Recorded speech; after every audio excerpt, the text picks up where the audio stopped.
How one verse got me through my diagnosis. From one Bible verse as I used to think faith was something you held in your pocket just enough to get by, to comfort yourself on hard days.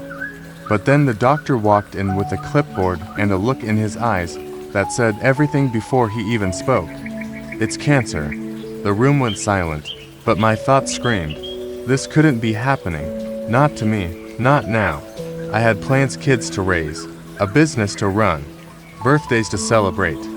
I wasn't supposed to be the one sitting in a sterile room, heart pounding, breath shallow, trying to remember how to stand.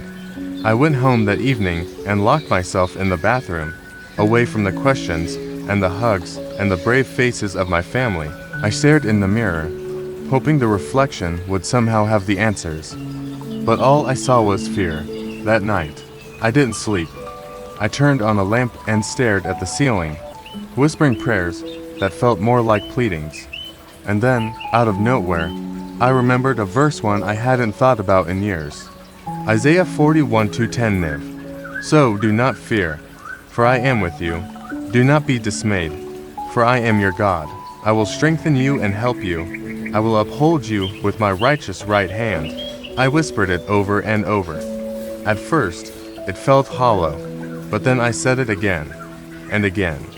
And suddenly, it felt like more than words, it felt like a promise. In the days that followed chemo appointments, painful treatments, hair falling out in clumps, the taste of metal in my mouth, I carried that verse with me. I wrote it on sticky notes and put it on the bathroom mirror, the fridge, even the dashboard of my car. Every time I felt weak, I whispered it through tears. I will strengthen you, I will uphold you. There were nights I cried myself to sleep, aching from both the treatment and the unknown. There were mornings I couldn't get out of bed. But in those moments, God showed up in unexpected ways. A nurse who prayed with me before surgery, a neighbor who dropped off homemade soup without asking questions, a stranger at church who slipped a note in my hand that simply said, God sees you. I realized something profound. God's promises don't cancel the storm, but they do carry you through it. Isaiah 41:10 wasn't just a verse, it was my lifeline. Months passed. Some days were victories, others felt like setbacks. But slowly, healing came, not just in my body, but in my soul. I had learned to lean, not on my own strength, but on God's.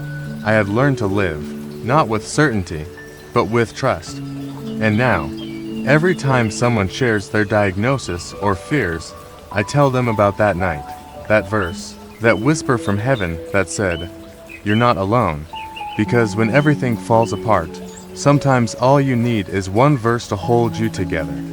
Share and comment this if you believe God still writes the best stories.